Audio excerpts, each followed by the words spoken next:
Salut tout le monde à la maison. Bonjour. Je suis ici avec Fernel Morissette. Bonjour. Donc, à notre 10e épisode de On s'en fiche. Ouais. Merci d'avoir accepté l'invitation. Ben, merci de m'avoir invité, c'est super le fun. Ben oui, je suis tellement contente parce que ça fait longtemps que je te suis sur les réseaux. Mais comme Caro a dit tantôt, je suis une stalker, mais pas parce que je suis une stalker, c'est parce que... Dans c'est- quoi je me suis embarqué? Ouais. C'est qu'on se connaissait avant, tandis que moi, je te connaissais avant. Non, mais je me souviens de toi. Oui, Ah oui. ouais? Ben oui.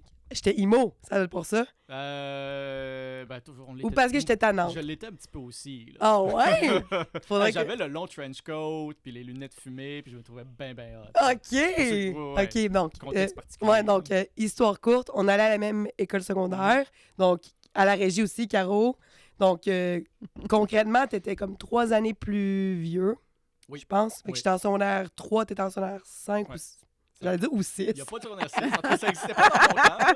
Mais Je c'est sais parce qu'il y a eu que- des réformes depuis. Là, Ouais, mais c'est parce que Caro, elle se souvient de toi aussi, puis ça concorderait pas avec les années. Non, moi, j'ai pas été à l'école en même temps que Farnel. Moi, dans le fond, je te voyais à l'école parce que tu venais jouer de la cornemuse. Oui. Eh, ouais. hey, d'ailleurs, est-ce que tu joues encore de la cornemuse? J'ai encore ma cornemuse. Ça fait longtemps que je n'ai pas joué, là. Mais oui, je l'ai encore, puis je suis encore capable de la jouer. Ok. Pas Puis- de problème. J'avais une question par rapport à ça. Est-ce que c'est un choix? Ou est-ce que c'est une tradition? Est-ce que c'est... Un peu des deux. Je veux dire, on m'a pas forcé. Là. Il n'y a jamais personne qui est arrivé avec une règle puis m'a tapé ses doigts jusqu'à ce que je joue de la cornemuse. Mais quand j'étais jeune, je jouais du violon. Tu sais, quand Ok. j'avais 8 ans, 9, 10 ans, je jouais du violon. Après ça, je suis arrivé au secondaire, j'ai ramassé le tuba. Puis là, j'étais comme, OK, là, on est dans ma gamme d'instruments. Fait que tu souffles. Ouais, mais par une espèce de connexion familiale avec un groupe culturel écossais, j'ai eu l'opportunité de commencer à jouer de la cornemuse, puis j'étais comme, oui. Ah ouais, c'est tellement rare. Ben c'est ça, c'est que c'est rare, alors si t'es pas bon, personne ne le sait. C'est Mais vrai. tu sais, c'est tellement... tu sais, c'est un instrument, t'as pas besoin d'amplificateur à ça. Là. Quand Ah non, tu c'est- joues, c'est bruyant.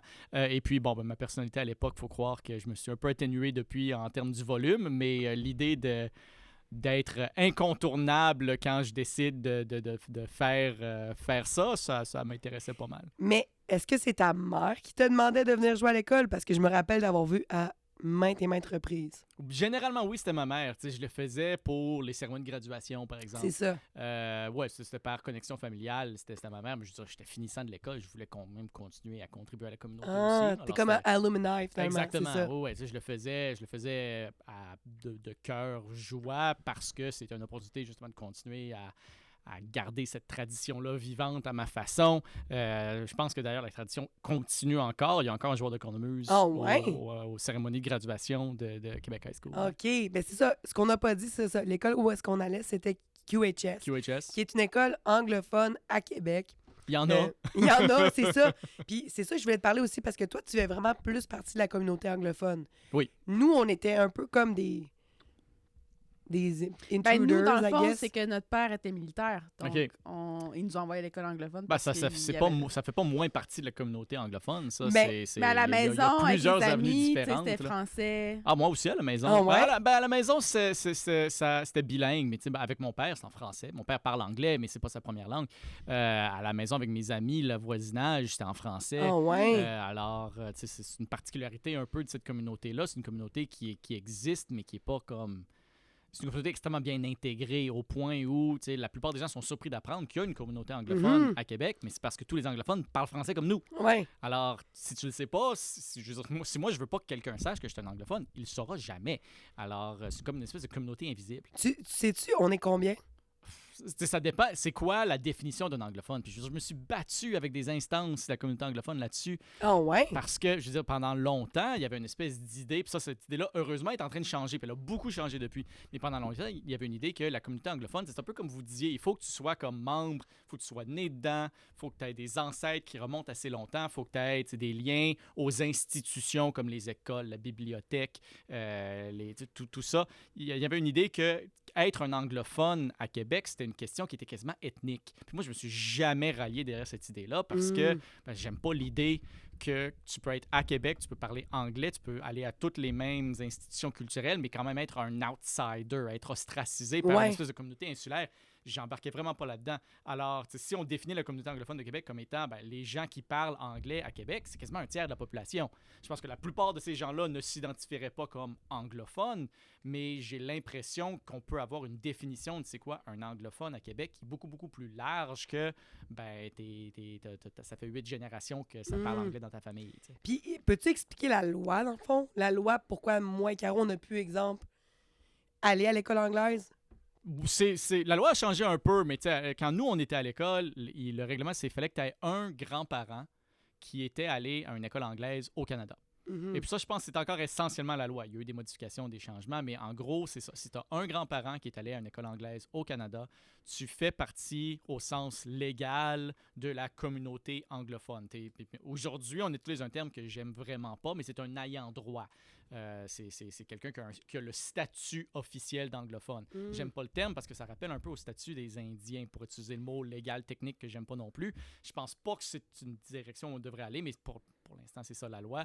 Et si tu fais partie de ces gens-là, quelqu'un qui a au moins un grand-parent qui est allé à une école anglaise à quelque part au Canada, selon la Constitution, tu as le droit d'aller à une école anglaise publique, payée par le gouvernement. Et le gouvernement du Québec a interprété cette loi-là de la façon la plus restrictive possible pour des raisons historiques, politiques qui dépassent largement ce que je suis capable de contempler moi-même. Mais pour dire essentiellement, la Constitution nous oblige à permettre aux communautés anglophones d'avoir des écoles, de gérer leur propre école et d'envoyer leurs enfants à ces écoles-là. On va définir c'est qui la communauté anglophone comme étant n'importe qui a au moins un grand-parent qui est allé à l'école en anglais au Canada. OK. Puis pour ceux qui sont enfants de paramilitaires, ou c'est plus le cas aujourd'hui? Ceux qui sont enfants de paramilitaires, généralement, pour des raisons qui relèvent du gouvernement fédéral, le gouvernement fédéral a aussi la capacité de faire des lois en lien avec l'armée. Et pour cette raison-là, les enfants de militaires ont aussi un droit d'accès qui a été quand même réglementé depuis. Ouais, je pense que ça oui. a été limité depuis que nous, on était à l'école. Mais le principe reste le même. C'est essentiellement la même chose. C'est ça. Mm. Puis, qu'est-ce que c'est la différence entre allophone et francophone ou anglophone? C'est... Un francophone, c'est quelqu'un qui parle français. Un Oui. anglophone, c'est quelqu'un qui parle anglais. Un allophone, c'est quelqu'un qui parle une autre langue. OK. Fait que ça serait pas nécessairement... Je veux dire, moi, encore une fois, la façon que je conçois ça, c'est pas quelque chose qui est exclusif. Je me considère pleinement francophone et anglophone. OK. Et je vois pas de contradiction là-dedans. Alors, on peut moi, malheureusement, je n'ai pas une maîtrise suffisante d'une autre langue pour me dire allophone. Mais disons que je passais un peu plus de temps à perfectionner mon italien, par exemple, je pourrais me dire anglophone, francophone et italophone. Italophone qui est une forme d'allophone. OK, je comprends. Puis, toi, t'as vraiment deux identités, là. C'est-à-dire, t'as francophone puis t'as anglophone. J'ai une identité, je suis une personne. Ouais. J'ai une identité qui a deux facettes. OK. Et comme je disais, je ne les vois pas en contradiction l'une avec l'autre. Je crois pas que les identités se divisent. J'aime pas l'idée, puis je résiste beaucoup aux gens qui disent « Ah, toi, t'es moitié-moitié. T'es moitié anglophone, moitié francophone. » Je réponds toujours « Non, je suis peut-être... Dis-moi, est-ce que ma main gauche est anglophone ou francophone? » Ça marche pas de même. Je suis pas moitié-moitié. Je suis pleinement francophone et pleinement anglophone. Et il n'y a pas de contradiction entre les deux, Mais selon moi. est-ce que quand tu parles anglais, tu changes de personnalité un peu? Parce que moi, oui. Je serais fasciné de parler à des psychologues là-dessus. Je connais pas assez bien l'affaire. On me dit souvent que quand je parle anglais, ma voix change. Parce que quand on apprend à parler une langue différente, généralement, on active des parties différentes de notre bouche, ce qui fait que ça change la façon qu'on parle. Je sais pas si j'ai une personnalité différente en OK. anglais qu'en français. Moi, je trouve que, en tout cas, Ouais. pour ma part, oui. OK. Je sais pas, je deviens un peu plus funny, genre, OK. je sais pas. Ah, moi, je sais pas. Peut-être qu'un jour, je vais apprendre que je chante mieux en anglais. Une affaire de même, je sais pas. Puis, est-ce que toi, ben là, tantôt, on parlait d'identité, puis je comprends tout à fait comment tu l'apportes, mais on dirait que moi, comment je l'ai senti, étant francophone, anglophone, on dirait que des fois, j'avais de la misère à pas connecter, mais avoir les mêmes référents que les gens autour de moi. Je sais pas si toi, tu l'as vécu comme ça. Un peu, oui, quand même. C'est sûr que, je veux dire, moi, quand j'écoutais pas les mêmes comiques que mes voisins d'à côté quand j'étais jeune. Mhm. Alors, mes référents là-dessus sont pas les mêmes. J'ai pas une connaissance aussi profonde de la musique québécoise, disons, que beaucoup de mes amis qui en ont peut-être beaucoup plus écouté. C'est sûr que, je veux dire, moi, j'ai jamais écouté un film traduit anglais vers français de ma vie, à moins que c'était un party de fête d'un de mes amis qui parlait pas anglais. Puis je trouvais ça affreux. Alors ça, c'est pas dans mon bagage d'expérience. Mais je crois pas que ça, c'est nécessairement quelque chose qui témoigne de l'absence d'une identité francophone ou anglophone. Je pense que ça témoigne plutôt d'une identité qui est propre à mes expériences. Je veux dire, de la même façon qu'on peut être une femme francophone va avoir des expériences très différentes d'un homme francophone, et ni un ni l'autre est moins francophone pour autant. Selon moi, les identités s'additionnent et se multiplient, ils se divisent pas. Il y a plusieurs façons d'être francophone, et une des façons d'être francophone, c'est d'être francophone en étant aussi anglophone. OK, je comprends. C'est sur ça fou. Parce qu'on dirait que moi, avant, je voyais ça comme un fardeau, mais finalement, c'était un superpower de pouvoir s'exprimer dans 2 langues. T'sais. Ce que ça permet, moi, je trouve, c'est surtout ça permet de construire des ponts. C'est pas mon travail principal sur les médias sociaux, mais j'ai un compte. J'ai fait des vidéos en anglais. Et puis, en anglais, mes vidéos sont complètement différentes. Mon intention en anglais, c'est d'expliquer le fait québécois à des non-francophones, des anglophones, qui ont peut-être pas l'accès interne à la culture francophone que moi j'ai. Mais être un pont, c'est difficile parce que ça te force à tenir 2 identités. J'aime pas le mot identité difficile. Ça te force à tenir 2 réalités culturelles dans ta tête en même temps qui, entre elles, se comprennent pas toujours. Puis est-ce que tu trouves que dans le Canada anglais, le ROC, le Rest of Canada, le rock, tu trouves-tu qu'il y a du Québec bashing des fois? Oui, tout comme il y a du rock bashing au Québec. Ah ouais? Je l'ai jamais vu, mais je suis pas mal sûr, c'est vrai. En tout cas, moi, j'ai vécu l'expérience des 2, puis même ce qui est surprenant, c'est étant capable de se dissimuler, comme je disais, c'est une entité invisible. Quand je suis parmi des anglophones du rock qui savent pas que je viens du Québec, qui savent pas que je suis francophone, des fois, ils se livrent à cœur joie, puis t'entends des choses qu'ils ne diraient pas à voix haute autour de francophones. Mais de la même façon, quand je suis autour de francophones qui ne me connaissent pas nécessairement, il y a des gens qui sont bien surpris d'apprendre ou de m'écouter parler anglais la première fois parce qu'ils ne pensent pas du tout que c'est ça. Je veux dire, des fois, je vois des commentaires qui sont vraiment assez trash aussi. Mais ce qu'il faut se rappeler, c'est oui, ça existe, oui, il y en a. Et on a toujours l'impression que c'est gros parce que ça attire l'attention. Mais pourquoi ça attire l'attention? Parce que c'est pas normal. Les choses qui sont normales attirent pas l'attention. Alors, on se fait attirer notre attention vers ça parce que c'est choquant. C'est choquant parce que c'est pas normal. Mais oui, pour répondre à la question, évidemment que ça existe, évidemment que j'en ai vécu. Mais toi, tu réponds pas à ça. J'ai vu une vidéo justement où tu parlais du fait que les commentaires négatifs, pourquoi ça pogne plus. Oui. Ça, tu l'as fait justement. Oui. C'est un peu le même principe. On dirait que dès qu'il y a une vidéo de Québécois qui tombent un peu sous les algorithmes anglophones, on dirait que... Puis on dirait que des fois, je suis comme, on est juste tout le monde ensemble. On peut-tu juste s'aimer puis juste apprécier l'un et l'autre? Oui, il y a l'effet des réseaux sociaux là-dedans aussi. Je veux dire, je fais parmi mes vidéos en anglais, souvent, je vais répondre à des vidéos de Québec bashing. Et puis, dans les commentaires, ça va être une vidéo, il va avoir 100 000 views, 10 000 likes, 1000 commentaires, dont 300 qui font du Québec bashing. Mais c'est sûr que tu regardes les commentaires, puis les premiers que tu vas voir sont les plus controversés parce que l'algorithme sait que c'est ça qui attire l'attention. Mais il y a 100 000 personnes qui ont vu le vidéo qui n'ont pas réagi avec hostilité. C'est 3,3% des gens qui ont réagi de cette façon-là, mais c'est eux qui captent toute l'attention. C'est ça. Parce que, comme tu dis, c'est ça qui fait réagir la haine, la colère, les mots méchants, la vulgarité. Oui. Ça pogne. Puis dans le fond, ton Facebook, pas ton Facebook, mais ton TikTok en anglais, est-ce qu'il pogne autant? Est-ce que tu vois un rising? Est-ce que t'es... Je l'alimente beaucoup moins parce que c'est pas ça qui m'intéresse à faire vraiment. C'est plus quelque chose que je fais de façon un peu accessoire ou subsidiaire parce que justement, j'ai cette capacité-là d'être un pont entre des cultures qui se comprennent pas toujours très bien. Le potentiel explosif est beaucoup plus large. C'est beaucoup plus facile de faire une vidéo qui va aller chercher 200 000, 300 000 views sur TikTok quand je le fais en anglais parce que le bassin de gens qui l'écoutent potentiellement est beaucoup, beaucoup plus large. Et Veux pas, tu sais, c'est un sujet qui attire beaucoup d'attention parce qu'il est mal compris, parce qu'il est un peu plus controversé. Alors, l'algorithme le favorise un peu plus aussi. OK, parfait. Puis, je me demandais, j'ai vu beaucoup d'entrevues avec toi. Tu as fait What's Up Podcast, tu as fait le Daily Buffer. Puis, tu as fait Engagé public aussi avec Denis Martel. Puis, j'ai écouté tous ces podcasts-là, Caro aussi. Puis, on parle souvent de... c'est comme si on faisait un portrait comme présent de qu'est-ce que tu faisais aujourd'hui. Ouais. Mais moi, ce qui m'intéresse... Ce qui a beaucoup changé en 2 ans, d'ailleurs. Ouais, honnêtement, vraiment, là, tu sais.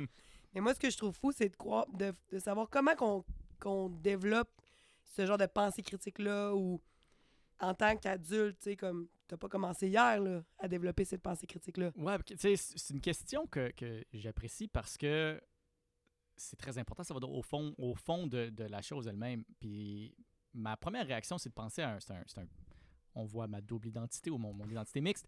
C'est une expression anglaise qui vient de l'Angleterre, qui est, je vais le dire en anglais, je vais le traduire après pour ceux qui ne parlent pas. If you want to form an archer, start with his grandfather. Si vous voulez former un archer au sens militaire, commencez avec son grand-père.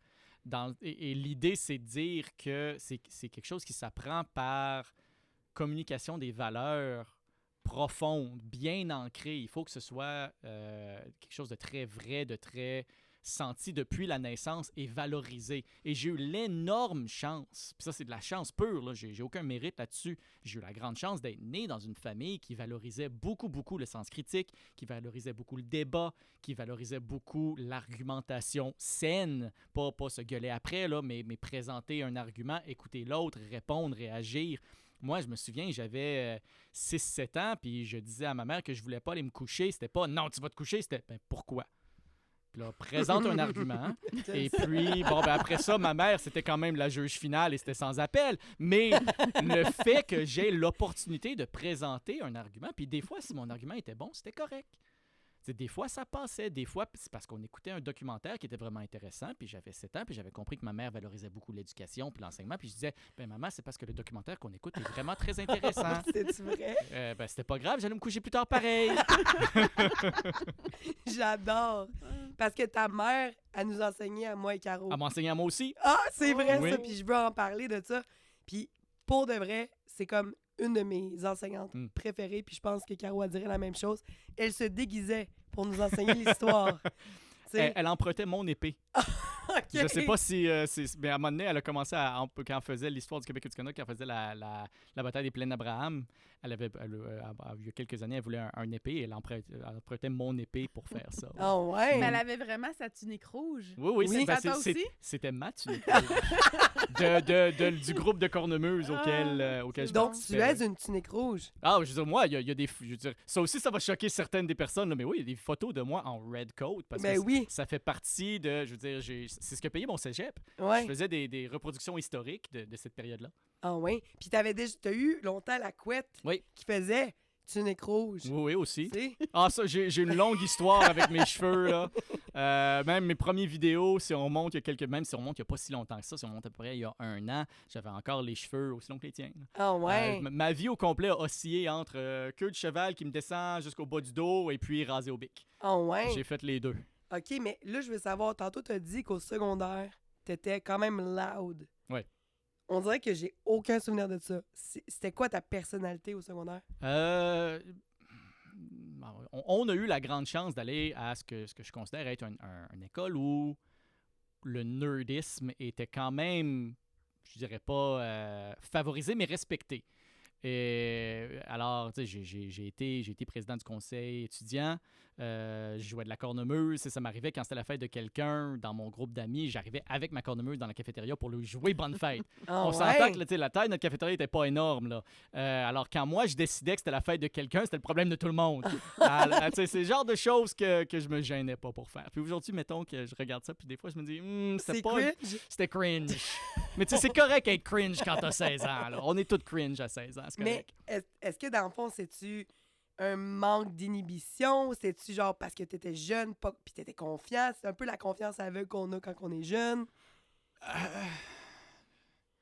Fondamentalement, puis ça surprend les gens, je suis un introverti. Oh ouais? Je recharge mes batteries seul, dans le silence, à faire une activité solo. Je suis quelqu'un qui est pas... Je suis pas de nature quelqu'un qui rentre dans un party, commence à jaser à tout le monde. Mais j'ai quand même compris très, très jeune qu'il y a une grande valeur à être introverti. Ça a beaucoup de potentiel de développement, tout ça, mais qu'il faut être capable... On ne vit pas... Nul homme n'est un île. On ne vit pas tout seul, on vit en société. Et puis, c'est sûr que, bon, encore une fois, je tombe dans les clichés, là, mais seul on va vite, ensemble on va loin.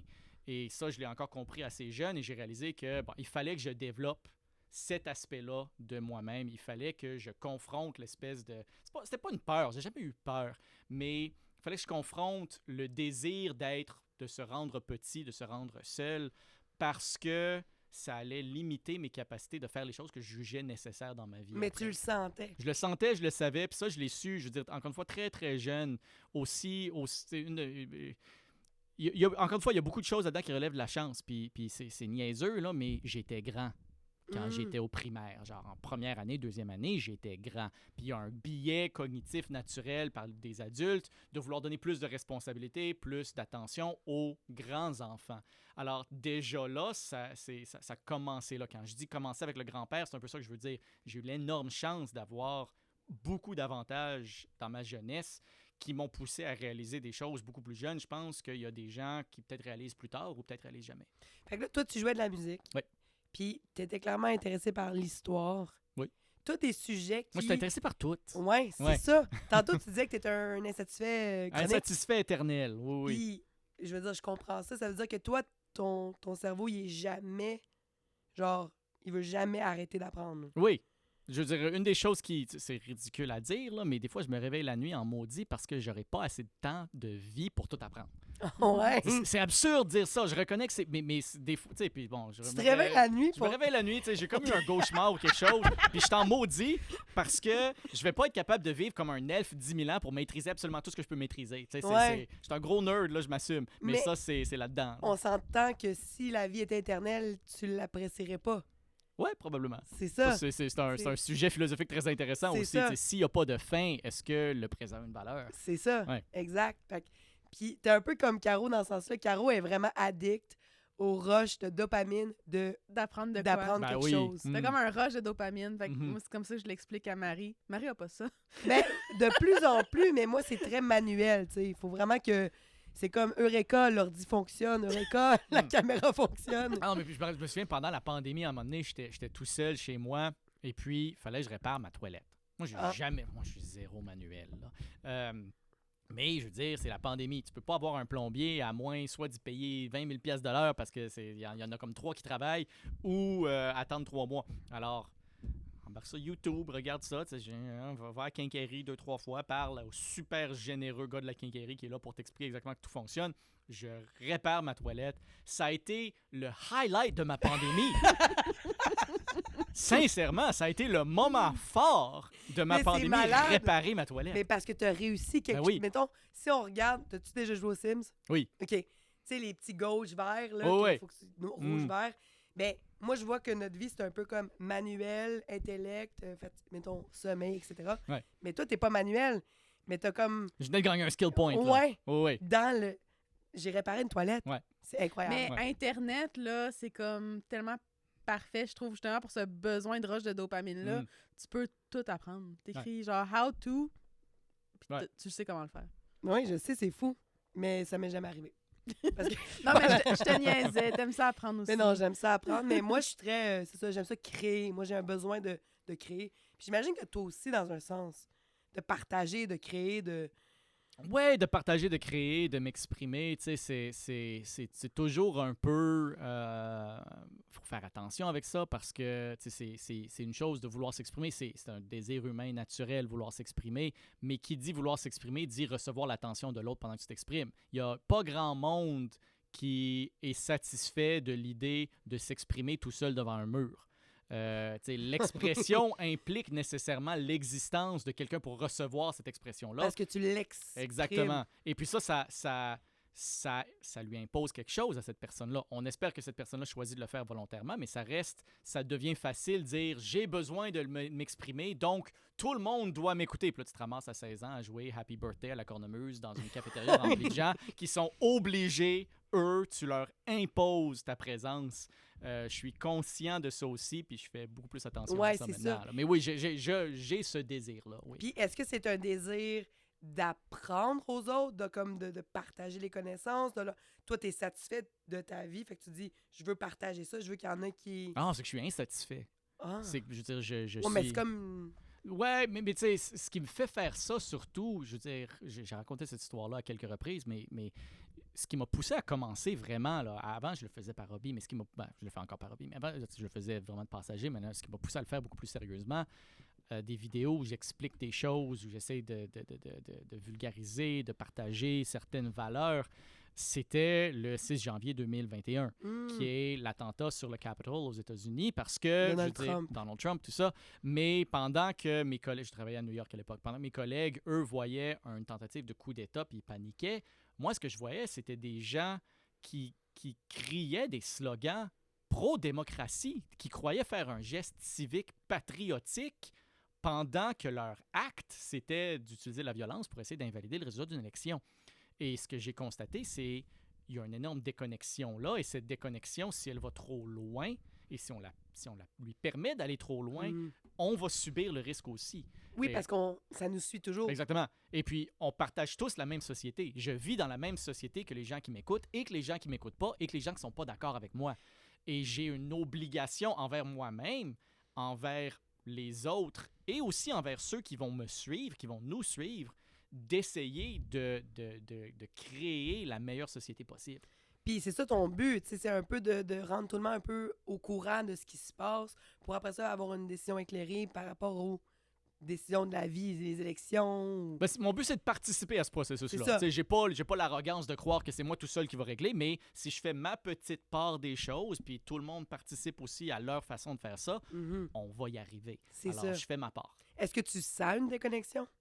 Je sens qu'il y a toujours eu une certaine déconnexion entre la façon que les choses devraient être, la façon que les choses sont et la façon que les gens pensent que les choses sont. C'est trois choses très différentes.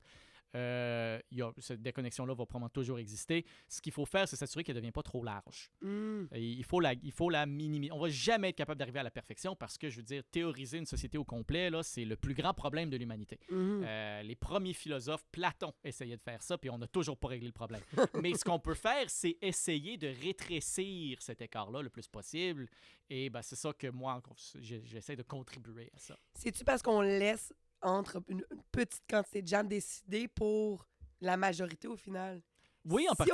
Si on fait pas partie du dialogue. Oui. C'est ça. Si on fait pas partie du dialogue, si on se désintéresse, récemment, j'ai commencé à entendre le mot démission. Tu sais, les gens qui disent « Oh, il y aurait, tu sais, pardonnez-moi le mot, le fuck tout ». Tu sais, il n'y a rien qui fonctionne, tous les élus sont une gang de corrompus, les électeurs sont tous caves. Le gros arc, il n'y a rien qui fonctionne. C'est du cynisme. C'est un cynisme, mais tellement profondément imprégné que ça sape toute volonté d'essayer d'améliorer les choses. Une démission sociale du genre. Démission sociale. Je trouve ça dangereux et, je veux dire, j'en constate.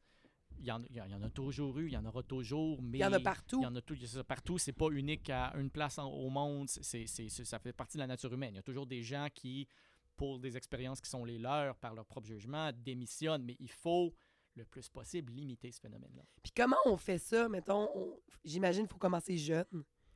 Il faut que la jeunesse soit responsable. Oui. Pour que...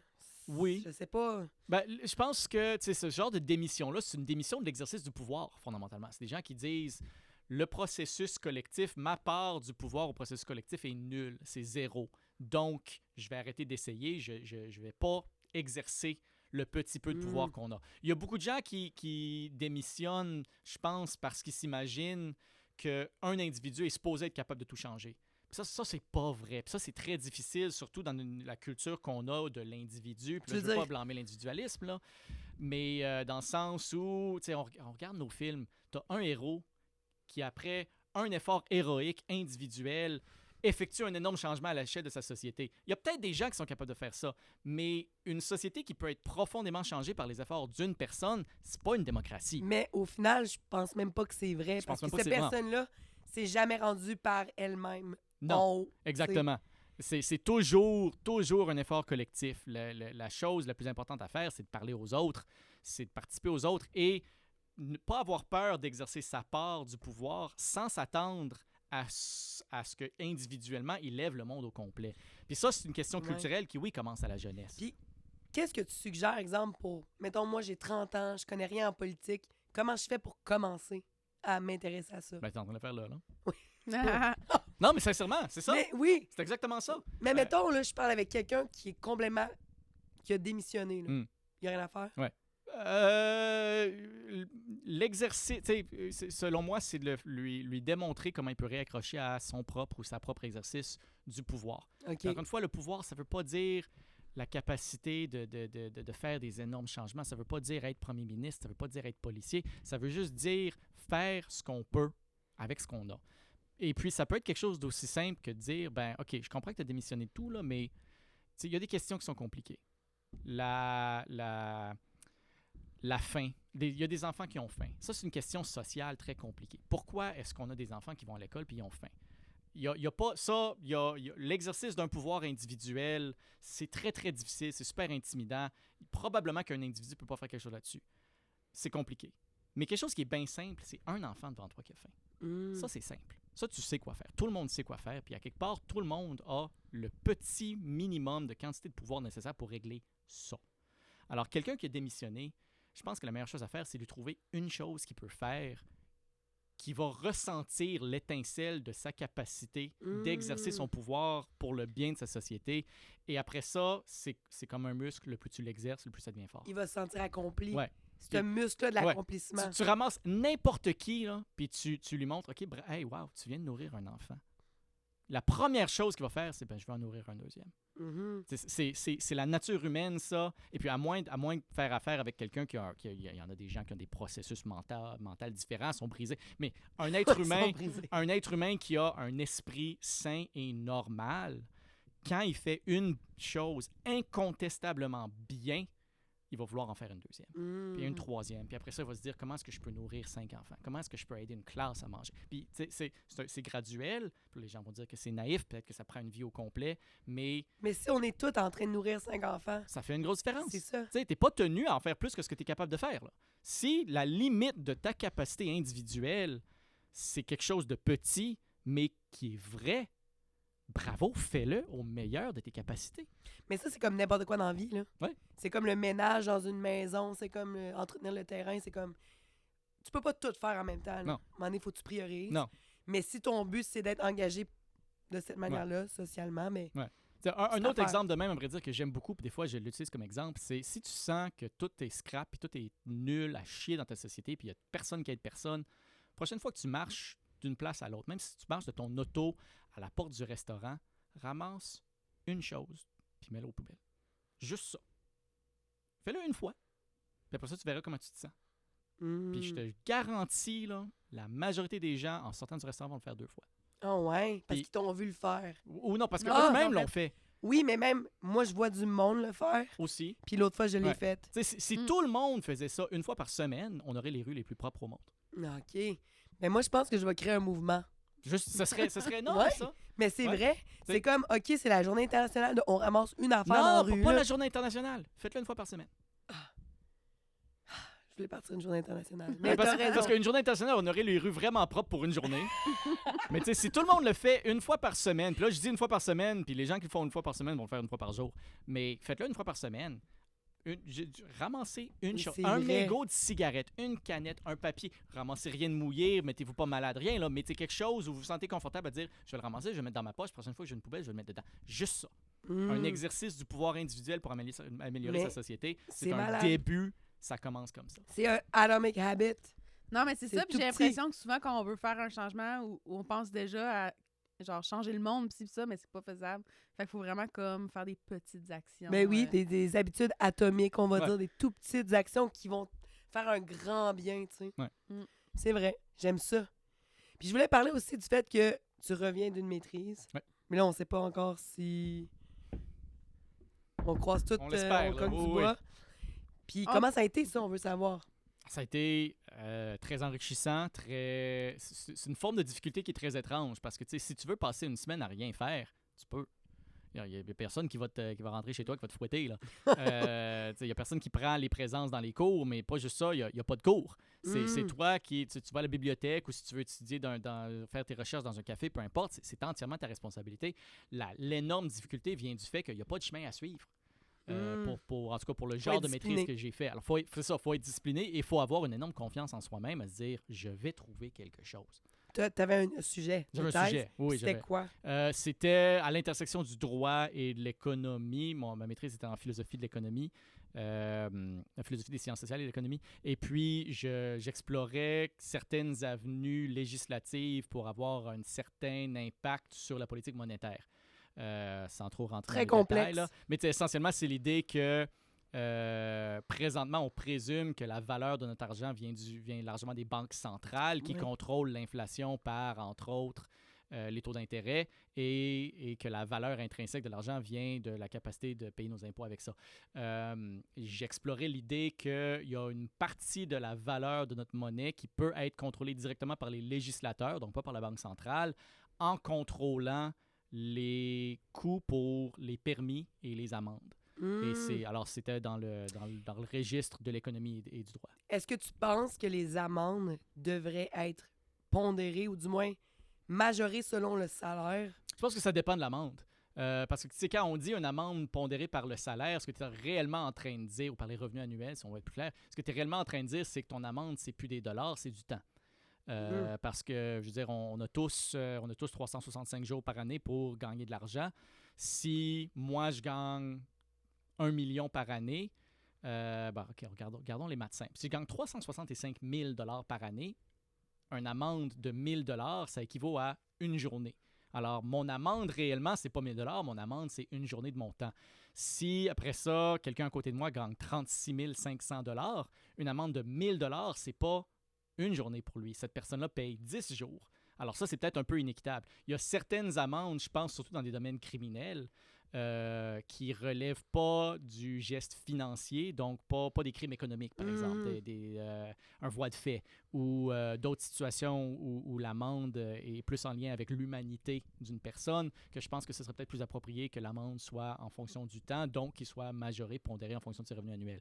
Il y a d'autres situations où, si on parle, par exemple, d'amendes qui sont liées à un comportement purement économique, je pense que là, une amende purement économique, donc en dollars, est plus approprié. Et justement, le sujet de ma maîtrise, c'était de dire, en créant une amende à un certain niveau, par exemple, si vous stationnez illégalement votre auto dans une rue à quelque part dans le Vieux-Québec, là, votre amende, c'est 1 000 $. Bon, ça, on s'entend que c'est pas... ça serait quand même salé comme amende. C'est 500 $.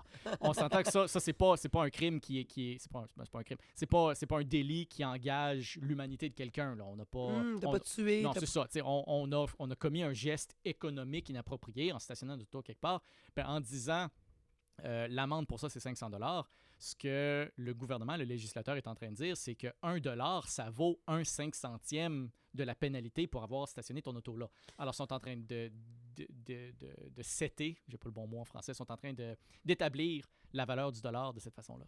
Puis c'est-tu comme de dire chaque pas mauvais coup, mais chaque délit va avoir son frais, dans le fond, au final? Ça serait le but. Oui. Ben, sauf les délits où une peine appropriée, c'est quelque chose comme la prison ou des actions communautaires. Encore une fois, c'est du cas par cas. Mais là où, socialement, on décide que la pénalité adéquate, c'est une pénalité monétaire, je pense que oui. Ben, un peu comme ce qu'ils ont fait avec le permis de conduire, où est-ce que si tu as bien fait ça, je pense qu'il coûte 20 $. Ouais, ça coûte pas cher le renouveler. Là. Ouais, c'est ça. Mais si tu n'as pas bien fait ça, là, il augmente. Puis je trouve que c'est comme... Comment tu appelles ça? Du conditionnement positif. Ouais. C'est vraiment ça. Puis là, t'as des gens qui vont dire « Ah, c'est le système chinois! » Non, calmez-vous. Moi, je trouve ça nice. Fait que je suis comme « Ah! » Mais oui, mais merci, ça fait bien parce qu'on a connu les prix d'avant. Fait que là, je suis toujours surprise. Ah, mais c'est quoi pas bien faire ça? C'est si t'as des amendes? Des points, t'as perdu des points. Ah, OK. Ben oui, pas bien faire ça, là. Mettre ton pied sur le champignon. C'est ça. Ça m'est déjà arrivé. Mais... Je sais pas pourquoi, je suis comme passé dans une craque. Je veux pas que... Mais peut-être que c'est un nombre d'années. Oui, effectivement. Là, ça fait longtemps que tu as eu ton ticket de vitesse. Ouais, j'étais au téléphone avec Caro. J'étais comme, faut que je raccroche, la police est là. Au moins, t'as pas eu le ticket pour le téléphone au volant en plus. Ben, c'était... C'était quand... Ah, OK, c'est au bon. parleur, C'est bon. ouais, excusez. Mais c'est parce que moi, j'ai un pick-up, hein, fait on ressent pas la vitesse. OK. Ça- Ouais, je comprends. C'est comme, je sais pas, il y a une Mm. technique de physique là-dessus. J'ai pas passé. Fait que- Mais je veux savoir aussi ton type de droit. Toi, t'as choisi, là. Oui. J'ai travaillé, je veux dire, présentement, comme ça, là, je ne pratique pas le droit. Je précise toujours aussi, je suis pas membre du barreau du Québec. Puis la raison que je le précise, c'est parce que, tu sais, quand même, Ouais. relativement souvent, je reçois des plaintes ou des menaces de plainte de gens qui disent « Ah, tu prétends être avocat, exercer le droit illégal. » Non, je ne suis pas avocat au Québec. Je suis pas membre du barreau du Parfait. Québec. Je suis membre du barreau de New York, donc j'ai le titre d'avocat, mais à New York. Mais Euh, t'es avocat aux États-Unis ouais. ou À New York. Dans l'État de New York. Mais tu peux pratiquer ailleurs ou non? Ouais, je peux pratiquer partout aux États-Unis parce que les États-Unis ont quand même un système de reconnaissance mutuelle qui est beaucoup plus développé que celui qu'on a au Canada pour des raisons historiques. Mais ouais, je peux pratiquer toute fin pratique partout aux États-Unis. OK. Puis toi, dans le fond, tu as fait ton cours à McGill. Oui. Puis eux, je pense qu'ils ont une entente avec New York. Il y a une pour- entente avec l'État de New York. L'État de New York reconnaît la faculté de droit de McGill comme étant une faculté qui enseigne un droit qui est comparable C'est au ça. droit new-yorkais. Puis dans le fond, après ça, comment ça fonctionne? C'est que tu choisis ton droit. Quand tu es au bac, dans le fond, tu choisis quelle branche où Au- tu veux pratiquer ou... Au bac, tu peux prendre des cours différents selon tes intérêts, mais fondamentalement, c'est le début de ta pratique qui détermine vers Ah quoi ouais? tu t'en vas. Début de ta pratique. Ouais, Fait alors- faut comme tu saches. Ouais, ben tu sais, alors, j'ai des collègues, par exemple, qui ont fini, eux, ils savaient, ils voulaient absolument faire du droit criminel. Alors, quand ils ont fait leur cours de droit, ils ont pris le plus de cours en droit criminel possible parce que ça les passionnait. Et après ça, quand il est venu du temps, bon, ils ont fait l'école du barreau, ils ont passé l'examen du barreau, et quand il est venu le temps d'aller travailler, ils sont allés chercher des jobs pour des cabinets qui font du droit criminel. Hmm. Et puis, ils sont devenus avocats criminalistes de cette façon-là. Moi, je savais que je voulais pas faire du droit criminel, je voulais pas faire du droit de la famille pour la simple et bonne raison que j'ai pas le corps, le centre moral suffisamment solide pour respecter toutes les règles de déontologie quand tu as de la misère humaine devant toi. Mhm. Alors, je suis allé faire du droit des affaires à la place parce que, ben... C'est plus des chiffres. C'est juste de l'argent des riches, en fin de compte. C'est Je dis pas ça pour dire que c'est pas important, là, mais t'es pas en train de... Ta décision, si tu fais une erreur, c'est pas un parent qui va perdre la garde de son enfant Mhm. ou une personne innocente qui s'en va en prison. Ça, c'est des compagnies. C'est des compagnies. C'est ça. Fait que c'est Ouais. comme ça n'a pas de visage au final. Ouais, le défi est super intense. Là. Je veux dire, c'était extrêmement, extrêmement compétitif. C'était un monde où il faut absolument que tu sois au sommet de ton art juste pour avoir ta place. Là. Mais, tu sais, en fin de compte, c'est ça. C'était juste de Puis l'argent là, des toi, riches. tu l'as ta place. Oui. Ou tu l'avais. Je l'avais. Je veux dire, je pourrais retourner. J'ai mon quand même... C'est toi qui est parti C'est moi par qui est parti. toi-même. Ouais. Mais t'as trippé aussi à faire ça. J'ai trippé, j'ai adoré. Ça a été... La stimulation mentale était énorme. Le seul problème, c'est comme si j'adore faire des sudoku puis je deviens un champion du monde à faire des sudoku. C'est bien beau, là, mais à la fin de journée, tu vas te coucher puis qu'est-ce que t'as fait? T'as fait des sudoku. Ça, c'est ma passion. Non, mais tu sais, c'est cool comme hobby, mais te dire, tu sais, puis je veux dire, des fois, je rentrais chez moi puis je suis comme, j'ai passé ma journée au complet avec les gens, probablement, là, dans les plus brillants de l'humanité. Et puis, on a passé, ça fait des mois qu'on travaille sur ça. Imagine qu'est-ce qu'on pourrait faire si on prenait toute cette capacité intellectuelle-là et on la mettait vers quelque chose plus humaine, quelque chose qui avait plus de valeur. Est-ce que des fois, tu sentais comme un genre de vide? Ouais, c'est encore une fois super stimulant, incroyablement intense, vraiment enrichissant intellectuellement. Là. C'est juste que c'est pas valorisant. Tu te sentais pas valorisé par ça? Je sentais pas que ce que je faisais était pour le bien de l'humanité. Je sentais que ce que je faisais, c'était pour le bien de mon compte de banque. Ah, OK, Mon je compte de comprends. banque a été très, très bien servi pendant ce temps-là, mais je veux dire, à un moment donné, faut que ta vie À un moment ait donné, une valeur. là. Oui, qui a un sens à ta vie. Ouais.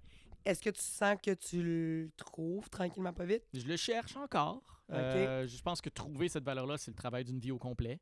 Il a fallu que je passe par New York pour savoir que la réponse n'était pas là. Mhm. Tout comme, je veux dire, j'ai fait autre chose avant. J'étais ingénieur avant d'être Oui, c'est avocat. vrai aussi. Il y a- Ingénieur civil. Ingénieur civil. Ouais, j'ai encore le jaune d'ailleurs. Parce que je suis correct, encore... mets-les toutes. Ouais, ça d'ailleurs, je suis encore membre de l'Ordre des ingénieurs, je peux le dire, OK?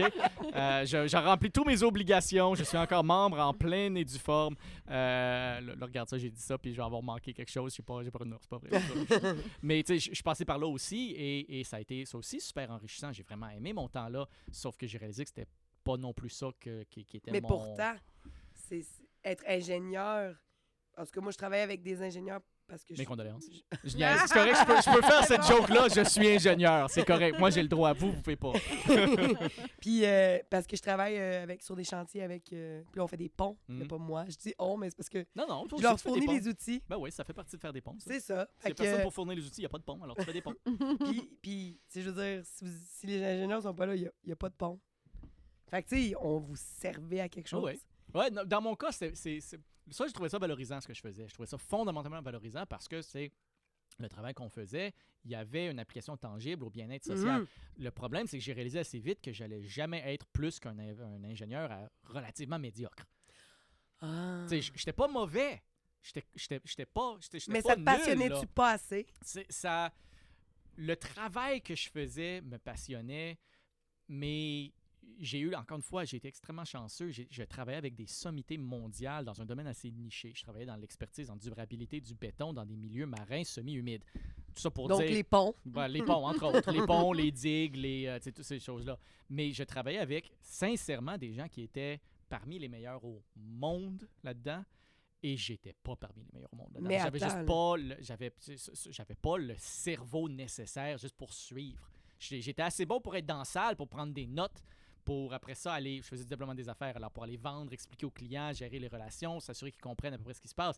Mais j'étais pas dans la gamme intellectuelle nécessaire pour vraiment être ceux qui mènent la charge là-dedans. Toi, tu voulais mener. Ouais, puis ça, je me suis comme... T'es comme un leader né. Ben, c'est plus que je voulais pas, c'est ça, je voulais pas être en support à des gens qui étaient meilleurs que moi pour le reste de ma vie. J'ai été super content à le faire les années que je l'ai fait, ça a été super enrichissant, mais j'ai vu le plafond venir assez vite. Mais quand tu dis ça, est-ce que si les gens autour de toi étaient de ton âge ou étaient plus vieux? Certains de mon âge, certains un peu plus vieux. Fait que déjà, certains de ton âge étaient déjà... Eux autres étaient déjà ailleurs, puis toi, tu suivais pas. L'ingénierie, c'est très, très différent du droit. Le droit, fondamentalement, tout le monde peut faire ça. Le droit, c'est pas difficile. Ce qui est difficile, c'est la vitesse à laquelle il faut que tu apprennes pour être admis dans une école. Mais, à avoir 10 ans pour faire un bac en droit, n'importe qui est capable de lire et écrire est capable de faire ça. Et ça, c'est un peu par conception. Là. Le droit, c'est une création humaine, alors il faut que ce soit accessible à l'humain. La difficulté, c'est le volume et la vitesse.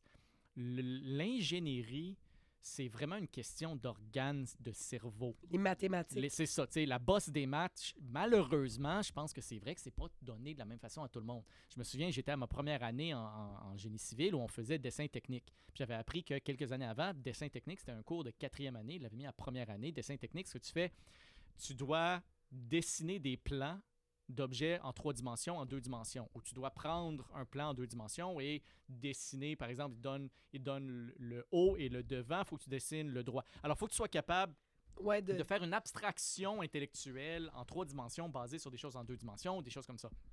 Et ça, si tu l'as pas, tu l'as pas. Si tu l'as, c'est facile. Ce cours-là, il y a une distribution de notes, tu as des A puis tu as des F. Ceux qui ont la capacité intellectuelle de le faire, puis encore une fois, je ne comprends pas comment le cerveau humain fonctionne, mais il y a des gens qui l'ont, il y a des gens qui ne l'ont pas. Et ceux qui ne l'ont pas, t'as beau bûcher, t'as beau travailler, t'as beau être un génie dans plein d'autres domaines, tu peux être un virtuose de la musique, mais si t'as pas cette capacité-là, tu l'as juste pas. Mais ça a un terme, ça, parce que c'est pas un type d'intelligence, justement, genre pas du mouvement, mais d'être capable de s'imaginer un autre point de vue. Ouais, sûrement. Je sais pas c'est quoi le terme. La proprioception. La proprioception. Ouais, puis il y a des gens qui l'ont, il y a des gens qui l'ont pas. J'ai connu une personne qui a passé avec un D. Oh ouais. Puis elle, c'était une femme, c'est pas que ça a à voir avec ça, je dis elle pour qu'on comprenne, c'est qu'elle était tellement travaillante qu'elle a mémorisé toutes les formes. Oh mon Dieu. C'est quand je dis un travail herculéen. Là, fait que tu passais pas. C'est pour ça qu'ils l'ont mis en première année, au final. Ben c'est ça. Alors, ils ont mis le cours en première année parce que ça criait. Ouais, t'imagines-tu faire 3 ans et demi pour arriver au dernier cours puis apprendre que tu n'as pas cette capacité particulière-là qui est essentielle au travail d'ingénieur, Ben, puis tu coules. Je pourrais même leur proposer de le mettre comme test d'entrée. Non, parce que c'est quand même un cours, il y a des règlements, Ok. il y a des façons de faire, je comprends, mais c'est beaucoup plus humain mettre ça au début qu'à la fin. Ah ouais?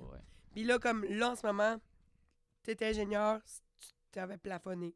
Là, t'étais ou tu es encore avocat. T'as pas plafonné, mais tu te sentais vide. Ouais. C'est quoi la suite? Je suis allé faire des études en philosophie. Oui, ça répondait à Ouais. tes questions. Ben, tu sais, ça c'est comme... Ça, pour moi, c'était une façon de me réapproprier mon désir, quasiment je faisais la blague, puis c'était un peu à la blague, mais je voulais racheter mon âme. OK. Et puis, c'est un Purifier, peu là. ça. Purifier, tu sais, vraiment. Passer un an à penser profondément à des sujets d'un point de vue social, collectif. Tu sais, l'économie, fondamentalement, c'est une science sociale. Le droit aussi. Puis je voulais prendre le temps de vraiment me fondre dans un processus de réflexion, de valeurs. Et puis, c'est ça que j'ai fait pendant un an, pendant la maîtrise. Étais-tu... Parce que Caro, elle a déjà étudié à l'étranger pendant un an, en Allemagne. Comment tu fais pour partir dans un nouveau pays, puis... Ah, tu sais, l'Angleterre, c'est pas le Vietnam non plus. Non, là. mais Tu sais, quand même, me te faire un sentais- nouveau cercle d'amis. ou- Ouais, ça c'est tough, mais l'école, tu sais, fondamentalement, l'école, ça vient avec un cercle d'amis imbriqué. Parce que tu arrives le premier jour, tu sais que tous les gens autour de toi, c'est leur premier jour aussi. Alors, tu sais que tout le monde qui est là, puis surtout, tu sais, je suis allé à la London School of Economics, c'est une école qui pige de partout dans le monde. Mhm. Alors, tu arrives là, tu sais que tout le monde vient de quelque part sur Terre. Et ça fait probablement une semaine ou deux qu'il est à Londres. Il y en a que ça faisait une journée. Ils connaissent personne, puis tout le monde connaît personne. Alors, tu arrives, c'est super facile de te faire des amis parce que tout le monde est dans le même bateau que toi. Fait que tu t'es fait des amis Oui, quand je même me suis assez fait des rapidement. super bons amis assez rapidement. Ils sont puis partout dans le monde. Ils fait que sont là- partout dans le monde maintenant. Alors, Ouais. ce qui est le fun pour certaines choses, tu sais, je dis à la blague que je ne suis pas allé au Vietnam, mais maintenant, si je vais aller au Vietnam, T'as un ami. j'ai un ami au ouais. Vietnam. C'est ça. C'est cool. Mais ça veut dire aussi que c'est comme bizarre comme amitié parce que tu commences ton amitié avec la connaissance qu'il y a Il y aura pas de il y a suite. comme une limite en temps à quel point tu peux vraiment construire ton amitié. Puis après ça, tout ce que tu peux vraiment faire, c'est être mon ancien ami à distance. Tu sais, ça C'est change triste. un peu. Ouais, c'est Ouais. c'est comme, tu sais, c'est comme une version un peu plus prolongée de devenir ami avec les personnes assises à côté de toi dans un avion, mettons. Tu sais, ouais. tu sais que ça va... Tu peux devenir vraiment proche de la personne, puis peut-être des fois, le fait que tu sais que c'est limité dans le temps te permet d'être encore plus proche, mais tu sais qu'il y a une fin. Mais à t'as ça. fait ça aussi à New York. Je veux dire, tu fais fais ça aussi à ton New York. cercle d'amis aussi à Même New York. chose. Fait Ouais. que t'as des amis un peu partout dans le monde. Ouais. Est-ce que c'est stratégique? Non. Non, c'est vrai. Non. Pour- C'est Pour ça. voyager Dans le à fond, petits coups. mon plan d'envie, là, c'est de faire du couchsurfing pour le Ouais, reste de ma c'est vie, ça. c'est ça. Non, mais c'est parce que je connais ça aussi. J'avais oublié que Moutou, j'avais fait une... Moi, j'allais te dire, enfant de militaire, vous avez sûrement fait la même chose, là? Non, Non? non. OK. Notre père nous a abandonnés. Non, Ben, non, mais c'est ça, c'était comme. Notre père a voyagé. oui, il a vraiment voyagé, lui. Mais non, c'est que moi, j'avais oublié que j'avais fait une année, une session aux États-Unis, OK. en Arizona. J'ai voulu m'imprégner de la culture américaine, Mm. puis ça m'a un peu choqué honnêtement, pendant 6 mois, j'étais troublée. Comment ça? Je trouvais que, puis peut-être que c'est plus l'Arizona que le reste des États-Unis, mais je trouvais que le monde avait l'air plus jeune mentalement que leur âge. C'est le cégep. C'est ça. Hein? Ouais, j'ai vécu la même expérience. Tu sais, j'ai fait, quand j'étais étudiant en génie, on faisait des compétitions d'ingénierie à travers l'Amérique du Nord. Et ouais, je constatais la même chose. C'était des gens qui avaient mon âge, là, mais On dirait qu'ils étaient pas là. c'est ça, c'est qu'ils n'ont pas fait de cours de philo au cégep. C'est vrai. C'est- Non, mais c'est vrai, mais ça. la philo, là, Pour de vrai, c'est ça. ça transforme. Ouais. Ben oui, c'est pas pour rien qu'il y a tout le temps une phase. Toi, T'as une t'es allé au phase cégep. philo. Oui. T'as eu ta phase bandana, Oui. hippie. Oh oui. C'est correct parce que, techniquement, je l'ai eu aussi. Je m'étais mis à écouter du prog. Ah, tu sais, comme les années 70, c'était vraiment là aussi, tu sais, quasiment. Bref. On a tout passé par Mais là. c'est vrai qu'on est chanceux de l'avoir. Ouais. C'est pas partout qu'ils l'ont. Fait que... Ouais. Puis il y avait aussi l'aspect, aux États-Unis, en Arizona, c'était vraiment beaucoup axé les fusils, tu sais. Oui. Comme nous, fallait qu'on signe. Ils donnaient de la pizza si tu signais pour pas approuver, mais dire « Je suis d'accord avec le port d'armes sur le campus ». Mais tu sais, c'est sûr qu'il y a plein... Super pétition légitime, ça. Oui, c'est ça. t'sais, C'est en sûr que- échange de la pizza, moi, je signerais bien des affaires quand j'avais 21, 22 Ben, ans. c'est là. ça. Puis je trouvais que c'était pas que c'était incontrôlé, mais je trouvais que les gens, j'étais comme, on dirait que j'avais de la misère à les grasp. À un moment donné, quand j'ai dit à quelqu'un que je venais du Canada, il m'a dit « Oh, tu viens de Snow, Mexico. » Puis j'étais comme... Elle est bonne, pareil. Mais il était sérieux, là. Ouais. Puis- Ben écoute, le nombre de gens ici qui chient sur les Américains pour à peu près n'importe quoi, t'sais, encore une fois, il y en a Ouais, partout. Là, C'est ouais. ça, il y en a partout, mais ça m'a vraiment choqué. Puis je me suis pas fait d'amis américains. J'aurais voulu, par contre. Mm. Mais je sentais pas que j'étais capable de connecter avec eux. Je me suis fait des amis partout dans le monde. Fait que c'est ça. Fait que, ben bref. tout ça pour... Est-ce qu'il y avait des questions en passant? Je veux pas... Ah, c'est vrai, c'est live, j'ai oublié ça. Oui. On n'avait pas de questions comme telles. Il y a eu des commentaires et tout ça, mais j'ai comme pas eu l'opportunité de nommer les Mais il commentaires. aurait fallu que je te le rappelle avant, mais tu peux les nommer pour les shout-outs. Ben, tantôt, Marie t'a dit que t'avais une autre personnalité Anglophone. anglophone, puis dans le fond, tu disais genre, je suis plus funny en anglais, je sais pas pourquoi. Puis Carlos F, il dit, on est sûrement porté à s'exprimer avec un vocabulaire qu'on connaît de ce qu'on écoute, donc souvent, c'est des trucs plus funny. Oh, Ah. ouais. J'ai pas trouvé ça fou. C'est vrai. C'est comme, il y a beaucoup de Québécois qui apprennent l'anglais en écoutant des téléséries. C'est vrai. Puis peut-être que là-dedans, il y a, t'sais, une télésérie humoristique, un sitcom, c'est un peu plus facile d'accès, peut-être. Je sais pas, Peut-être qu'il y a bien ce phénomène-là qui se passe. Hey, mais je vais être honnête avec vous tous, là. Quand j'étais au secondaire, puis j'écoutais des choses en anglais, je n'écoutais pas. J'entendais en cursive. Ah ouais? Ça m'a pris des années avant de décortiquer les mots que les gens disaient. Ça me surprend. Friends, je faisais semblant d'écouter. Ah ouais? Secondaire 3. Pourtant, c'était tellement bon, Friends. Oui, mais là, aujourd'hui, Parce que je j'aime l'écoutais. Friends, j'adore Mm. Friends. Mais quand que ça jouait à la télé, OK. je me rappelle, ça jouait, puis j'étais juste comme, je comprends rien. Ouais. Puis j'étais anglophone. Mais moi, je pense que, je sais pas, je pense qu'il me manquait une bonne base. Mais en général, tu sais, je pense que c'est assez populaire. Les gens mettent... Moi, je mets beaucoup des sous-titres. Parce que des fois, je trouve que le son, il est pas très clair ou inégal ou peu importe. Fait que quand je mets les sous-titres, mais ça compense. Fait que je comprends bien. C'est Make ça. sense. Mais d'ailleurs, toi, t'écoutais quoi pour t'instruire, genre? Pas t'instruire, mais te Pour le cultiver fun. pour le fun. Ah, ça, c'est trois questions différentes. Pour t'instruire, Oh. pour te cultiver, pour le OK, fun. Moi, je Euh, veux pour le fun. pour le fun. J'étais. T'sais, moi, j'étais pile dans la génération où, c'est pas vrai, ma sœur était pile dans la génération où Buffy the Vampire Slayer. Oh, ouais! Et puis, bon, ben, ça fait que j'écoutais ça. Oh, ouais. Ça Ça m'étonne, on dirait. Ah, mais ce qui est fou, c'est que j'ai réécouté la série il n'y a pas longtemps. C'est intemporel, ça. Je veux dire, ça tient encore aujourd'hui. Là. Ah, Il ouais. y a certains éléments qui ont. Même les effets. Non, mais tu sais, les effets n'étaient pas bons à l'époque non plus. là. Mais tu sais, il y a certains éléments que la société a peut-être évolué un peu depuis, mais c'est quand même à l'époque, c'était. Tu peux encore écouter ça, puis il n'y a rien, tu étais comme, ouf, ça passerait plus aujourd'hui. Ah, c'est bon. Oh, C'est vrai que ça arrive Ouais. souvent. avec Même d'autres genre, je Dans dirais, Friends, là, d'ailleurs. si, tu sais, ouais, dans Friends, je veux dire, même t'écoutes How I Met Your Mother, il y a des jokes qui passeraient plus Non. là-dedans aujourd'hui, puis c'était pas il y a si longtemps que ça. Tu sais, au point où j'encourage, s'il y a des ados de 14-15 ans qui se cherchent un peu d'envie, Buffy the Vampire Slayer, excellent. Ah, ouais. Oui, oui, encore aujourd'hui, je recommande. T'écoutais-tu le loup-garou du campus? Non. Mais moi, je veux Non. savoir aujourd'hui, maintenant, à 36 ans, Aujourd'hui, qu'est-ce que maintenant, à t'écoutes 36 vide? ans. C'est vide, là. Il y a pas... Tu vas rien Genre, apprendre. fermer là. mon. Je vais mettre mon cerveau à off. Cerveau puis- à off. Même que tu vas perdre des neurones un peu. là. Aïe, aïe. Ah non, mais j'ai écouté tous les films de Marvel, tous les téléséries de Marvel sur Disney+. Je veux dire, je suis à jour. Tu connais l'univers. Je connais l'univers, là.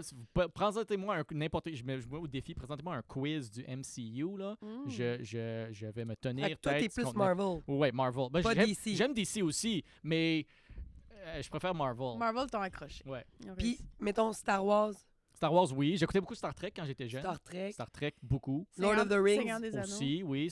D'ailleurs, je viens de finir Rings of Power, la deuxième saison. OK. Fait Euh, que t'es quand même un nerd. je suis un nerd. Est-ce que tu joues genre à Donjon Dragon? Je cherche un groupe de Donjons Dragons. au Québec. Ben là, il y en a plein, c'est Ouais, ça. ok, là. alors, en tout cas, si vous avez un groupe de Donjons Dragons qui est pas trop genre time commitment, parce que je suis quand même occupé, là, mais genre, tu sais, une fois ou 2 semaines, là. Hey, apparemment qu'il y a une game aux États-Unis qui dure depuis 44 ans. Non, Ah! ça, je suis pas. Non. Ouais, c'est ça. Invité par Ned. Mais est-ce que tu fais des grandeurs nature? Ben, je veux dire, ma job au cégep puis au début de Oui. l'université, j'étais habillé en soldat écossais des années 1750 avec un kilt, un épée puis un fusil. Là. Alors, ça, c'est C'était un peu un grandeur c'était nature, mais quasiment ça. c'était là. pas... C'était comme un grandeur nature nature professionnel payé historique où il n'y C'est avait ça. pas d'elfes. genre. C'est ça. T'es-tu déjà allé à Bicoline? Je suis jamais allé à Bicoline, C'est non. un truc sur ta bucket list? Moi, je commencerais pas par Bicoline. Non, c'est ça. J'ai Non, l'impression mais- qu'il faut que je me rende là avant. Ouais. Ouais. Faut mériter Faut le sa place. mériter. Ouais, tu sais, c'est genre, je voudrais surtout pas être un touriste à Bicoline. Oui, Parce c'est que ça. genre, Ouais. je trouve que je briserais le fun des autres. Alors, Toi, tu voudrais embarquer pour de vrai. ouais, puis j'ai l'impression que j'ai comme des croûtes à manger avant de pouvoir me rendre à style Bicoline. Je connais des gens qui vont à Bicoline à chaque année, puis chaque année ils sont comme tu devrais vraiment venir, puis je suis comme je veux, mais je veux pas ruiner ton fun. Tu sais, je veux pas, genre, je pense pas que je serais capable de m'y donner à 100%, ce qui ferait que ça casserait le fun des autres autour de moi. Alors, ok. j'ai l'impression qu'il faut que je me rende. Fait que là, il faudrait que tu commences par des petits. Ouais, grandeurs genre, nature, tu sais, là. un grandeur nature de genre un 6 heures dans un parc, là. On va commencer baby steps. OK. Ouais. C'est bon, ça. Fait que t'es quand même curieux de nature. Ouais, absolument, oui. T'es-tu prêt à tout essayer pas mal? Ben, je veux dire, ça. À l'intérieur de la raison, là. Ouais. Tu sais, je veux dire, je suis sûr que c'est vraiment trippant faire du parachute sans parachute, mais non. Ça, tu le ferais pas? J'ai fait du parachute, mais pas sans parachute. Ah, tu le ferais pas? Du base jumping. Ben, Base jumping, genre, faudrait avoir une quantité de temps infini. Tu sais, quand je dis je me réveille la nuit, puis je suis comme. J'aimerais vraiment un jour faire du base jumping, mais ça me prendrait des centaines d'heures d'entraînement pour le faire de façon saine et sécuritaire. Ah puis ouais? j'ai juste pas le temps. C'est quoi du base jumping? C'est tu sautes de vraiment haut, puis à l'amener, tu ouvres ton parachute. C'est comme la Ouais. chute libre. Je connais un Ouais, gars non, qui fait ça. jamais Ouais, de la vie. j'ai un énorme respect pour les gens qui font ça. Ben oui, Et je oui, suis comme, comprends. ouais. Tu sais, je comprends le thrill. Je veux dire, moi-même, les raisons que j'ai fait des petites étapes là-dedans. Tu sais, j'allais faire du bungee, j'en ai fait du saut à parachute. Mais Comment tu fais? ben, le bungee, c'était pour savoir si j'étais capable de le faire. Ah ouais? Parce que j'ai fini, c'était mon cadeau à moi à la fin de mon bac en génie. J'allais faire du bungee, puis j'étais allé le faire avec ma coloc à l'époque. Mais ce que je voulais savoir, c'était à vrai dire, je voulais savoir c'est qui est en contrôle. Est-ce que c'est moi ou est-ce que c'est mon instinct? Est-ce que c'est mon corps? Parce que tu montes là, puis je suis allé au Great Canadian Bungee, qui est à peu près 1h30 au nord d'Ottawa. Tu sais, c'est le plus gros bungee au Canada. C'est une énorme grue qui te fait tomber dans un pit qui a pris l'eau. Alors, c'est énorme. T'as à peu près 4 secondes de chute libre. Là. Pour un bungee, c'est énorme, ça. Alors, tu montes, puis là, tu attaches les pieds, et puis, tu sais, il t'offre le décompte. Moi, j'ai dit, je veux pas le décompte. Alors, parce que je voulais que ce soit entièrement mon choix, mon impulsion. Je voulais savoir si j'étais capable de le faire. Fait que t'as ressenti le besoin de sauter? J'ai ressenti le besoin de savoir si j'étais capable de sauter. Puis là, c'est qui est en contrôle? On a-tu la réponse? C'est moi. Par le moi, je veux dire, c'est ma volonté et pas ma peur. OK. Parce que tu montes là, puis t'es devant, puis là, ton corps au complet, il hurle. T'as toutes les sonnettes d'alarme dans ton cerveau qui disent « Recule, recule, recule, non, non, non, danger, danger, danger, mort, mort, mort ». Et il y a un moment où tu entends toutes ces alarmes-là, ton corps au complet qui est en train de te crier dans le cerveau de reculer. Et soit tu décides, ou c'est le corps qui recule. Et je voulais savoir, pour moi, ça allait être lequel. Et j'ai fait le T'as saut. réussi. Ouais. Est-ce que tu trouves que t'as une bonne maîtrise de toi? Point. Oui. Ouais. Là-dessus, en toute humilité, je pense que c'est probablement une de mes forces. Je suis quelqu'un qui est très discipliné envers moi-même. Comment? Grâce à ta famille? Puis les- Ça, fondamentalement, je pense que c'est largement inné. Ouais. J'ai l'impression que ça se développe beaucoup, comme n'importe quoi, ça se développe, mais... Pour toi, c'est inné. Pour moi, je pense que c'est inné. Ça n'a pas été une question de... Tu sais, j'ai jamais été quelqu'un qui a fallu... Non, c'est pas vrai. Tu sais, j'ai eu de la misère à me réveiller le matin des fois, là, mais je suis quelqu'un pour qui, quand je décide que je veux faire quelque chose, je le fais. OK. Et je suis... Tu te poses pas 1 million de questions. Ah, t'es pas- oui, tu te poses toutes les questions, Ok. mais quand tu décides, tu décides. OK, mais t'es-tu plus dans la réflexion ou dans l'action? Les deux. Tu sais, je dis souvent que mon totem, c'est l'hibou. OK. Parce qu'il y a 3 qualités que j'aime beaucoup. Puis je ne le porte pas aujourd'hui, mais j'ai souvent une espèce de pin pour m'en rappeler. Les 3 qualités que j'aime beaucoup de l'hibou, particulièrement l'Arfan des Neiges, c'est un symbole québécois, mais quand même, c'est l'observation, le silence et l'action décisive. Un hibou, quand il fonce, il fonce. OK. Il passe l'énorme majorité de son temps juste à regarder, à attendre, à penser, à collecter le bon moment. Dans un silence, il ne demande rien à personne. Tu quand je disais que je suis un introverti de nature, c'est sûr que là, je suis sur un podcast puis ça fait 1h30 que je jase ou je sais pas combien de temps. Mais fondamentalement, je crois que dans ma nature, je suis quelqu'un qui est porté vers ce genre d'approche-là. Beaucoup de temps de contemplation, d'introspection, et quand la décision est prise, elle est prise. Est-ce que tu es du genre à l'apprendre par toi-même ou tu es du genre à les faire valider? Ah, il faut que j'apprenne toute la façon difficile, apparemment. Ah ouais? Oui, j'apprends sur en anglais, je dis souvent « learn the hard way ». Moi, je dois tout apprendre de la façon difficile. Mais c'est correct. Ben, c'est correct, parce que, je veux dire, te faire dire que le poêle est chaud, c'est bien. Brûler ta main dessus, tu l'oublies jamais. Ouais. Mhm. C'est ça, c'est comme la différence entre wisdom et knowledge. Ouais. C'est vraiment ça. Mm. Knowledge, c'est les connaissances, mais wisdom, c'est comme la sagesse. Puis une fois que tu l'as fait par toi-même, ça devient de la sagesse. Mm. Knowledge is knowledge. Ouais. Tout le monde peut apprendre à lire de quoi, mais Ouais. le faire, c'est autre Mm. chose. Mais d'ailleurs, tantôt... Attends, juste pour dire, il est 9h05, donc ça fait 1h05. Je voulais voir... Je Comment voulais juste vous aviser. Non? OK, ben on peut continuer. J'ai Ah ouais. encore quelques questions. Pas trop. Je suis Premier désolée. avertissement. OK. Merci à la régie. Là, j'ai perdu mon idée. Ah, Tu vas en avoir d'autres. j'en ai tellement. Décision Ben moi, j'en ai prise. une. Oui. Pas une question, en fait. C'est que, en faisant les recherches pour notre entrevue de ce soir, j'ai écouté le Daily Buffer. Puis, tu expliquais que tu avais commencé sur YouTube en faisant des capsules sur le Québec. Oui. Je voulais Oui, le savoir Québec. comme ton intention derrière ça. Je ou- plagiais ouvertement Crash Course. Je sais pas si vous connaissez Crash Ah, Course, oui, c'est je les pense que ça frères me dit Green quelque qui ont chose. commencé ça. Tu sais, ce que Ok. je voulais faire, c'était un Crash Course québécois. Et puis je me suis dit, Mm. je vais commencer avec le Québec. OK, mais dans J'ai fait dans 3 le fond- épisodes de 5. Mon objectif, c'est de faire 5 épisodes de 5 minutes chaque en me disant, tu sais, je voulais comme passer à travers tout l'ordre constitutionnel politique Ouais. québécois. Et mon objectif, c'était de faire, mais c'est que une vidéo de C'est 5 long. minutes, ça me prenait 40 heures à faire. Là. C'est ça. Alors, à un long. moment donné, j'étais comme, non, tu sais, je peux pas. Mais mettons, avant que tu le fasses, puis tu réalises c'est trop de temps, puis ça, t'avais-tu un objectif de faire genre, OK, Québec, OK, autre chose, comme Crash Course? Ou... Ouais, mon objectif, c'était, à vrai dire, ce que je voulais que cette série-là soit un proof of concept, une preuve de concept, pour après ça, encourager d'autres personnes à faire la même chose. Mhm. Parce que je Mm. pensais, mon objectif, c'était vraiment là, 5 vidéos de 5 minutes chaque, ou sur ton heure de lunch de 5 minutes, tu peux écouter une vidéo, tu fais ça pendant une semaine, tu as compris les bases d'un concept. Mhm. Puis je trouvais que c'était après ça, alors après ça, on aurait pu faire plein d'autres sujets. Encore une fois, je l'avoue ouvertement, là, c'était un plagiat total du concept de Crash Course. Mais c'est correct Mais si pourquoi- tu plagies le concept tant que tu plagies pas. Ouais. Non, mais c'est leur- ça, puis t'as décidé Québec, genre l'histoire du Québec, y a-tu une raison? C'est parce que t'as Parce une qu'il y a- facilité là-dedans? Ben, ou... non, parce qu'il y a personne qui le fait. Mhm. Parce Ouais, que il y a, c'est vrai. y a comme... Je comprends, on est un très petit marché et puis c'est difficile. Je veux dire, ça aurait été jamais financièrement viable faire ça du Mhm. modèle Crash Course où c'est purement des dons. C'était pas ça mon objectif non plus, mais je voulais juste explorer l'idée de faire quelque chose comme ça pour le bien de la société québécoise. Mm. Tu sais, c'est quand même un thème qui ressort souvent. Là. Je me valorise en faisant quelque chose que je juge être bien pour ma société. Puis toi, tu considères Québec ta société. Ouais. Puis ton but, éventuellement, c'est-tu de revenir ici? Ouais, je suis ici maintenant.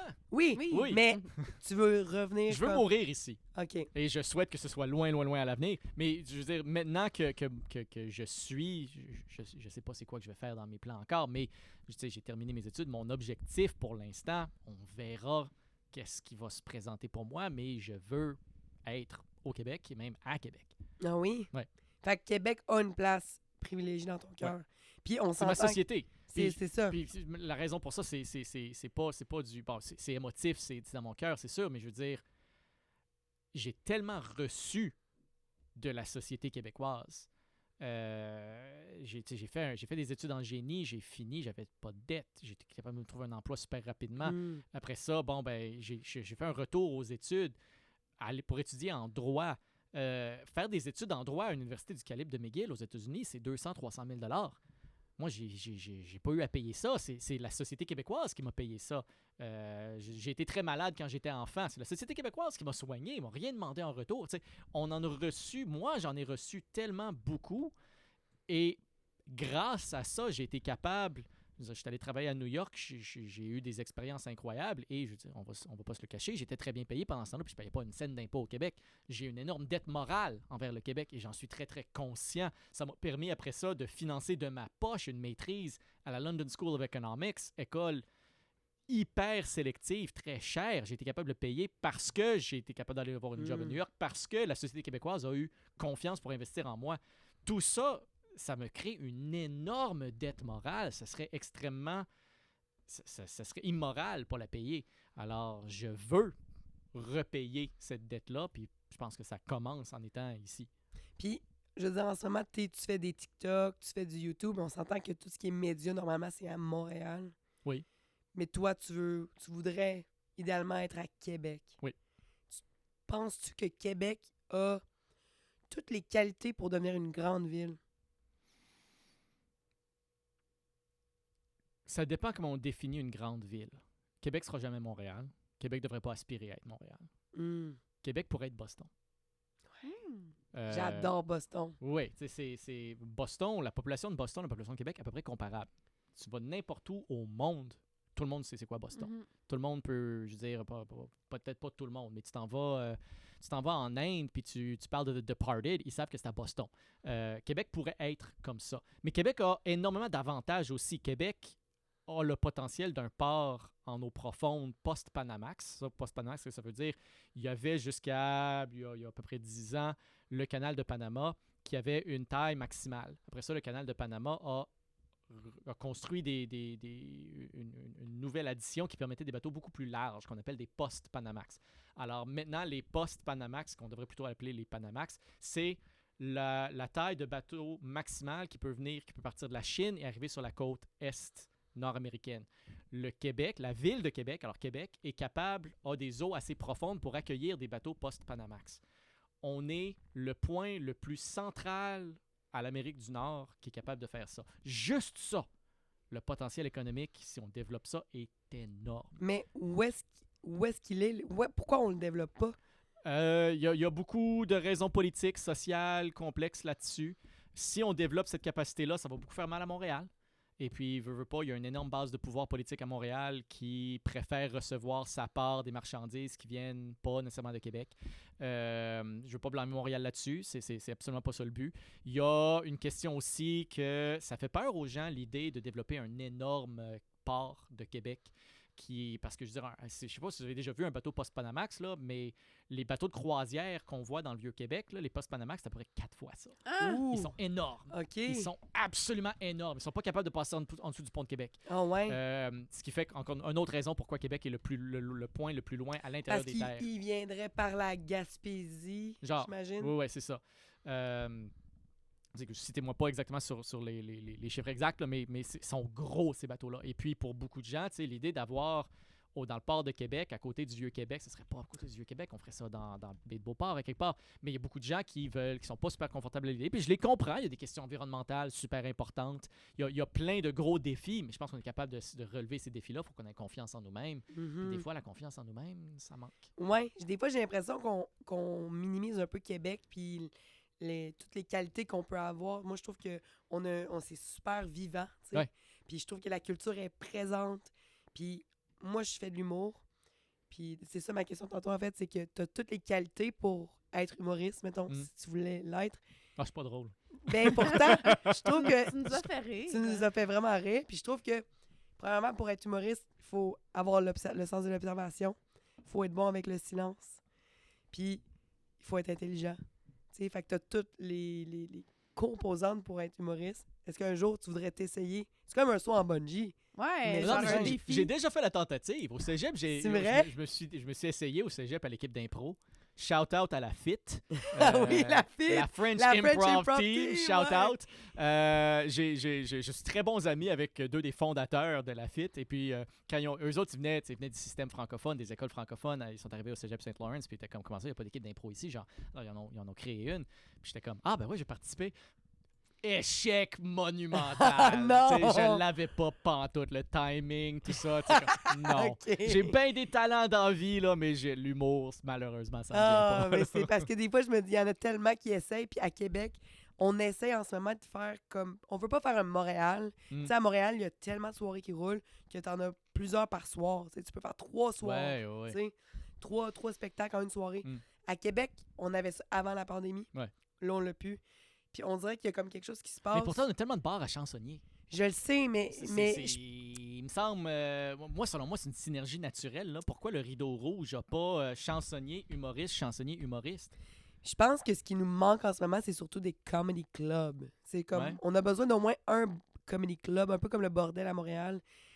Mais il y a quelque chose qui se passe parce que là, on invite plein d'humoristes de Québec. Là, c'est ça qu'on... T'es comme Ouais. le seul qui est pas humoriste. Ben, Marie essaie de te transformer en humoriste pour que ça fitte. T'sais, moi, je serais un excellent straight man dans un duo. Là. Moi, je serais celui qui est pas drôle. Le Ça, pan, c'est parfait. ouais. Exactement. OK. Ouais. Mais je trouve qu'il y a quelque chose qui se passe, mais là où on trouve ça triste, c'est que si jamais tu veux percer le plafond de verre, Ouais. il faut aller à Montréal. Mm. Puis c'est comme... Je trouve ça triste. Ben, le Punch Club, aux 2 mois à Québec, ça marche. mais c'est de l'impro. Ouais, c'est de l'impro. C'est pas, À c'est Québec, vrai, c'est pas du l'impro, stand-up. c'est vraiment Ouais, big. je comprends. OK. Ouais. Puis c'est vraiment malheureux. Fait que, tu sais, moi, c'est pour ça que j'essaie d'avoir un podcast à la maison, d'avoir mon Mm. TikTok.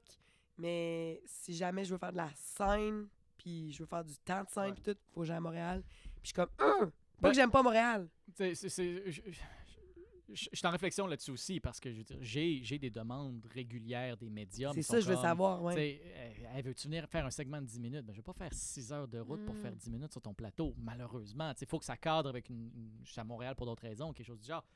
Et je sais que si je voulais faire des médias mon emploi à temps plein, j'aurais beaucoup plus de succès à le faire de Montréal. Et j'ai vécu à Montréal, j'ai fait mes études en droit à Montréal. J'adore Montréal, mais mon cœur n'est pas là. Et je suis prêt à accepter que je vais peut-être avoir moins de succès personnel, mais si ma présence à Québec peut permettre de faire grandir Québec un peu, Mhm. je serais très content de le faire. Puis il y a d'autres qui le font. Je pense à 7 jours sur Terre, par exemple. Oui, ben j'adore, ouais. Qui s'est établi son studio à Québec. Puis je veux dire, son vidéo de présentation, c'était majestueux, son explication de pourquoi il veut être à Québec. Puis je pense que ça, c'est très vivant. Je pense qu'avec les réseaux sociaux, avec Internet, ça devient beaucoup plus intéressant être à l'extérieur d'un écosystème de star system que j'ai l'impression qu'il va peut-être, je ne veux pas dire faire mal faire une transition, mais j'ai pas l'impression que notre culture de star system actuelle qui est conçue pour une ville comme Montréal va nécessairement faire la transition intacte au monde des médias sociaux. Alors, peut-être qu'il y a une opportunité là aussi. Ouais, mais moi, je sens qu'il y a quelque chose. Puis j'ai remarqué aussi qu'il y a beaucoup de gens de Montréal qui quittaient Montréal Mm. parce que c'est rendu vraiment cher. Je pense qu'ils ont moins accès à plein de services. Fait que tranquillement, pas vite, on va en région, on va à Québec, on va... Parce Le qu'on monde voit, c'est peut-être revient. juste une décentralisation. Montréal, comme je disais, va toujours avoir sa Oui. place. Puis Québec ne devrait pas aspirer à être Montréal. Mais il va peut-être avoir d'autres façons de faire de l'humour que le circuit des comedy clubs de Montréal. mettons. Mhm. Ben, j'aspire à ça. Mais c'est un peu comme ça pour toi, les médias. Puis Ben, justement... c'est pas mon ambition présentement de faire un job dans mes médias. Non. Je suis en réflexion sur mon avenir. Ça pourrait être ça, mais comme c'est là, c'est pas nécessairement ça que je Comme là, je en peux ce moment, accrocher t'es-tu là-dessus. en sabbatique? je suis en sabbatique. Oui. Techniquement, je suis encore étudiant parce que j'ai pas encore reçu Oui, c'est vrai. mon résultat. Puis je veux pas m'engager dans un emploi ou dans quelque chose qui va me demander à être 100% présent pour ça. Tant que j'ai encore cette espèce d'épée de Damoclès autour de ma tête, que peut-être que ma maîtrise, il va falloir que je fasse un autre 6 mois, une autre année. OK, je C'est comprends. improbable, mais c'est pas impossible. Alors, je Ok. préfère me donner le temps. Mais est-ce que tu sais ce que tu veux faire? Mettons que c'est passé, tout est beau. Sais-tu? Je me donne encore du temps de réflexion et je devrais avoir des nouvelles dans les prochaines semaines, mais je veux pas vivre en aval des décisions qui sont hors de mes mains. Hmm. Et il y a une décision qui est hors de mes mains présentement parce que je veux pas donner ce contrôle-là sur moi à quelque chose qui est externe à moi-même. On parle de la maîtrise de soi. Ouais. C'est la- C'est ça. c'est Mm. c'est Alors, encore tu sais, la preuve. Je veux dire, je fais des petites affaires ici et là, je fais des petits mandats, j'ai une entente avec la presse, par exemple, des Oui. affaires de même. Tu as un Mais podcast j'ai aussi. oui, ben j'ai Un oui, balado.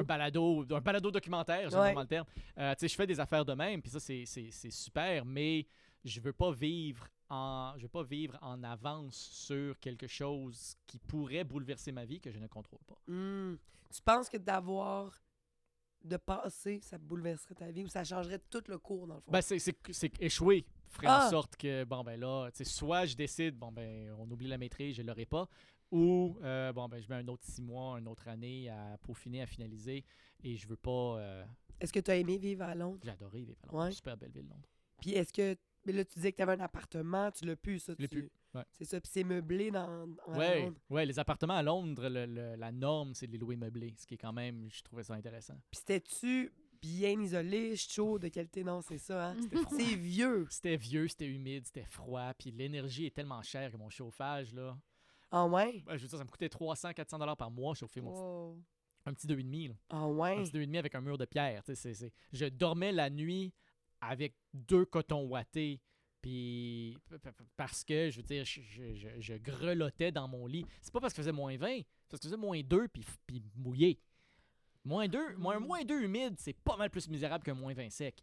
Alors, tu sais, j'étais là, j'avais 3-4 couches de vêtements plus mon gros duvet dans mon lit parce que je voulais pas avoir le chauffage, parce que mon chauffage me coûtait 50$ par nuit. Ah ouais? Ça n'a pas de bon sens. Puis quand t'es revenu ici, t'es-tu plus comme, oh mon Dieu, je suis Je douillet? suis tellement confortable. Ouais, c'est ça. Oui, Tu oui. dois... Ben là, je sais pas si t'habites chez tes parents en ce moment. Là, j'ai un petit appartement Tu qui est t'es à moi. meublé. Là, oui. Ouais, parce que sinon, quand tu retournes chez tes parents après avoir vécu ça, tu dois être comme...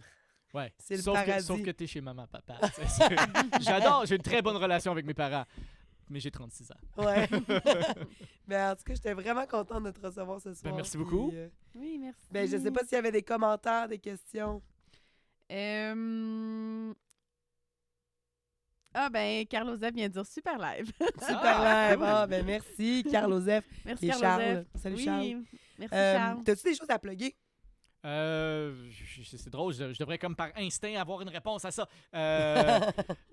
Si vous êtes intéressé par le droit d'auteur, j'ai un balado documentaire qui est sorti récemment. Ça s'appelle Loi sur le droit d'auteur, un siècle d'histoire. Vous pouvez le trouver sur la plupart des grosses plateformes, Apple, Spotify, même Savoir Média.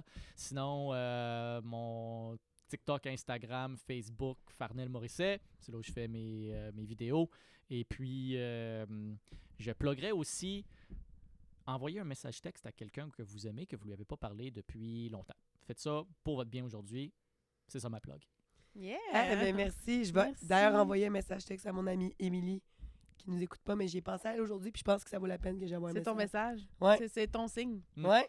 Ben, merci. Bye Merci bye. d'être venu, puis... Merci, j'ai pas regardé, là. Partout. Là. Ouais, c'est bon. Ben, merci. Merci beaucoup. Bye.